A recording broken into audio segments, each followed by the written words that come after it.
नमो बुद्धाय। जय भीम दोस्तों। आज जब हम बिहार के नालंदा जिले में खंडहर पड़े ईंटों के ढेर को देखते हैं तो शायद हमें अंदाजा भी नहीं होता कि कभी यही जगह दुनिया की सबसे महान भिक्षु नगरी हुआ करती थी।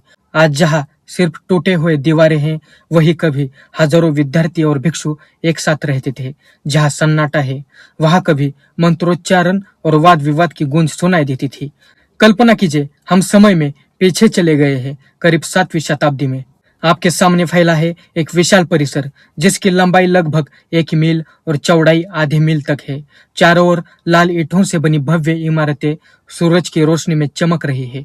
यह है नालंदा महाविहार, बौद्ध धर्म का सबसे महान ज्ञानपीठ। आप विश्वविद्यालय के मुख्य द्वार पर खड़े हैं। दरवाजा ऊंचा है, लकड़ी और पत्थर से सजाया गया है। जैसे ही आप अंदर प्रवेश करते हैं, सामने लंबी लंबी पंक्तियों में बने मठ दिखाई देते हैं। ये मठ चौकोर आकार में बने हैं। बीच में बड़ा आंगन है और चारों ओर कमरे की कतार। हर कमरे का दरवाजा लकड़ी का है, जिसमें खिड़कियां भी बनी है ताकि रोशनी और हवा आती रहे। यहाँ पर विद्यार्थी रहते हैं, कुछ ध्यान करते हुए, कुछ ग्रंथ पढ़ते हुए, तो कुछ अपने आचार्य से शिक्षा ग्रहण करते हुए। नालंदा का वातावरण अद्भुत है। चारों ओर हरियाली, बाग बगीचे, छोटे तालाब और शांति माहौल। आंगन में बैठे विद्यार्थी धीरे धीरे मंत्रोच्चारण कर रहे हैं। कहीं आचार्य धर्म की व्याख्या कर रहे हैं तो कहीं छात्र वाद विवाद में लगे हुए हैं। वातावरण में घी के दीपक की हल्की सुगंध और धूप की महक तैर रही है। थोड़ा और अंदर जाते ही आप पहुंचते हैं मुख्य शिक्षा भवन में। यहाँ विशाल लेक्चर हॉल बने हैं। छात्र जमीन पर आसन लगाकर पंक्तियों में बैठे हैं और सामने मंच पर आचार्य उपदेश दे रहे हैं। किसी हॉल में दर्शन शास्त्र की गूंज है तो किसी में ध्यान और तर्क शास्त्र की चर्चा। विद्यार्थियों की आंखों में जिज्ञासा है और आचार्यों के स्वर में आत्मविश्वास। अब आप नालंदा के हृदय स्थल पर पहुंचते हैं। सामने खड़ा है एक विशाल स्तूप, जिसके चारों ओर भिक्षु ध्यानमग्न होकर परिक्रमा कर रहे हैं। स्तूप पर सुंदर नक्काशी है, जिनमें बुद्ध और बोधिसत्व की आकृतियां उकेरी गई है। उसके आसपास छोटे छोटे मंदिर जैसे संरचनाएं दिखाई देती है, जिसमें बुद्ध की मूर्तियां विराजमान है। दूर से आती है घंटियों की आवाज वातावरण को और भी पवित्र बना देती है। नालंदा सिर्फ एक विश्वविद्यालय नहीं, बल्कि एक पूरा नगर जैसा था। यहाँ 8,000 से अधिक विद्यार्थी और करीब 1,500 आचार्य रहते थे। छात्र अलग अलग देशों से आए थे। चीन, Korea, Japan, Mongolia, Sri Lanka, Nepal, Tibet और दक्षिण पूर्व एशिया तक से सभी को यहाँ रहने और पढ़ने की व्यवस्था थी। हर सुबह सूर्योदय से पहले भिक्षु और विद्यार्थी स्नान कर ध्यान करने आते थे। फिर घंटियों की ध्वनि के साथ अध्ययन शुरू होता था। दिन भर वाद विवाद, ग्रंथ पाठ और ध्यान चलता था। शाम को दीपक जलाए जाते थे और पूरा परिसर सुनहरी आभा से चमक उठता था। दोस्तों, ये था नालंदा के स्वर्ण काल का पहला दृश्य। आज जो दीवारों के अवशेष है, वो कभी इन विशाल मठों और स्तूपों का हिस्सा थे। आज जो सन्नाटा है, वहां कभी ज्ञान और धम्म की गूंज सुनाई देती थी। नालंदा अपने स्वर्ण काल में कैसे दिखता था? दोस्तों, भाग 1 में हमने देखा कि नालंदा विश्वविद्यालय का वातावरण कैसा था। मठ, आचार्य, छात्रावास और शिक्षा भवन। अब आइए और गहराई से देखते हैं कि नालंदा की वास्तुकला, पुस्तकालय और उसका जीवन कैसा था। नालंदा का पूरा परिसर सुनियोजित ढंग से बनाया गया था। इतिहासकारों ने लिखा है कि यहाँ एक के बाद एक 8 विशाल मठ बने हुए थे। हर मठ का आकार लगभग चौकर था। बीच में बड़ा आंगन और चारों ओर 2 मंजिला कमरे। इन कमरों में विद्यार्थी रहते थे और हर एक कमरे में पत्थर की चौकी, आसन और अध्ययन के लिए स्थान बना था। मठों की ऊंचाई इतनी थी कि दूर से पूरा नालंदा एक भव्य नगर जैसा दिखता था। ऊंची ऊंची दीवारें, सुंदर दरवाजे और लाल ईंटों की चमक सूरज की रोशनी में सोने जैसी झिलमिलाती थी। दीवारों और खिड़कियों पर नक्काशी की गई थी, जिसमें धम्मचक्र, कमल और बुद्ध के प्रतीक अंकित थे। नालंदा में कई स्तूप थे। सबसे बड़ा स्तूप ऊंची सीढ़ियों के साथ बना था। जब आप सीढ़ियां चढ़कर ऊपर जाते तो दूर दूर तक नालंदा का दृश्य दिखाई देता था। स्तूप पर बुद्ध और बोधिसत्व की मूर्तियां अंकित थी, जिन पर दीपक लगाए जाते थे। इसके अलावा छोटे छोटे विहार जैसे ढांचे भी बने गए थे, जिन्हें चैत्य कहा जाता था। यह विद्यार्थी और भिक्षु ध्यान करते थे।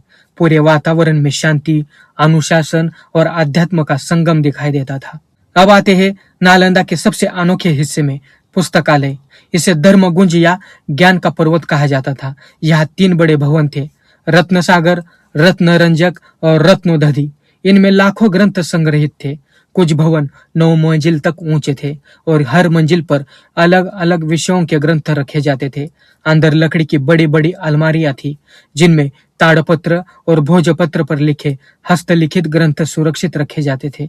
यहाँ केवल बौद्ध ग्रंथ ही नहीं, बल्कि चिकित्सा, गणित, खगोल शास्त्र, व्याकरण, तर्कशास्त्र और दर्शन के भी ग्रंथ थे। विद्यार्थी यहाँ चुपचाप बैठकर ग्रंथ पढ़ते थे। कुछ भिक्षु अपने पुराने ग्रंथों की प्रतिलिपि बनाते थे। विद्वानों के लिए यह स्थान किसी खजाने से कम नहीं था। नालंदा का जीवन पूरी तरह अनुशासन में बंधा हुआ था। सुबह सूर्योदय से पहले ध्यान और स्नान, फिर गुरुजनों के साथ अध्ययन की शुरुआत। दिन भर अलग अलग कक्षाओं में तर्क वितर्क, दर्शन शास्त्र की व्याख्या और ध्यान चलता रहता था। विद्यार्थियों को प्रवेश पाना आसान नहीं था।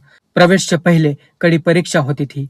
बाहर से आने वाले विद्यार्थियों से सवाल जवाब किए जाते थे। केवल वही विद्यार्थी प्रवेश पा सकते थे जो तर्क और विद्या में योग्य साबित होते थे। नालंदा सिर्फ एक विश्वविद्यालय नहीं था, बल्कि एक पूरा नगर था। यहाँ छात्रावास, भोजनालय, विहार, स्तूप, उद्यान और पुस्तकालय सब कुछ था। विद्यार्थियों के लिए भोजन, वस्त्र और अध्ययन की सारी सुविधाएं निःशुल्क दी जाती थी। बाहरी देशों से आए विद्यार्थी यहाँ रहकर वर्षों तक शिक्षा प्राप्त करते थे। चीनी यात्री हेनसांग और एस सिंह ने लिखा है कि नालंदा में 8000 से ज्यादा विद्यार्थी और 1500 से ज्यादा आचार्य एक साथ रहते थे।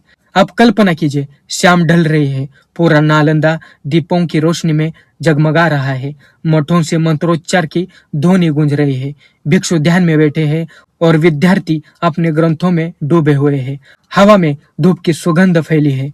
दीवारों पर बनी चित्रकला दीपक की रोशनी में चमक रहे हैं। सच कहे तो उस पल नालंदा सिर्फ विश्वविद्यालय नहीं, बल्कि एक जीवंत धम्म नगरी लग रहा था। आज जब हम खंडहर देखते हैं तो लगता है जैसे सब खत्म हो गया, लेकिन अगर आंखें बंद करके हम कल्पना करें तो यही ईंटें कभी विशाल मठों की दीवारें थी। यही टूटी सीढ़ियां कभी हजारों भिक्षुओं, विद्यार्थियों के कदमों से गूंजती थी। यही सुनी सुनी जमीन कभी दुनिया के सबसे बड़े पुस्तकालय का घर थी। नालंदा का स्वर्णकाल सिर्फ भारत का गौरव नहीं था, बल्कि पूरे एशिया का। यहाँ से निकला ज्ञान चीन, जापान, कोरिया, तिब्बत और श्रीलंका तक पहुंचा। यह विश्वविद्यालय सचमुच बौद्ध धर्म और ज्ञान का प्रकाश स्तंभ था। दोस्तों, आज हम जो खंडहर देखते हैं वो सिर्फ ईंट पत्थर नहीं है, ये उस गौरवशाली इतिहास की गवाह है जब नालंदा अपने स्वर्ण काल में पूरी दुनिया के लिए प्रेरणा था। अगर कभी मौका मिले तो इन खंडहरों में खड़े होकर कल्पना कीजिए कि 1000 साल पहले यही जगह कैसी चमकती होगी, कैसे हजारों विद्यार्थी धम्म और ज्ञान के सागर में डूबे हुए होंगे। नालंदा आज खामोश है, लेकिन उसकी आत्मा अभी भी कहती है, ज्ञान अमर है और धम्म का प्रकाश कभी नहीं बुझता। मित्रों, वीडियो कैसा लगा कमेंट करके जरूर बताना। चैनल को अभी तक सब्सक्राइब नहीं किया है तो जरूर सब्सक्राइब करें। मित्रों, इस वीडियो को बनाने में और इन जानकारियों को खोजने में बहुत मेहनत लगती है। अगर आपको ये मेरा काम पसंद आता हो तो मुझे सपोर्ट करने के लिए ज्वाइन और थैंक्स जरूर करें। ये मेरा इंस्टाग्राम आईडी है, जरूर फॉलो करें। चलो मिलते अगले वीडियो में। जय भीम।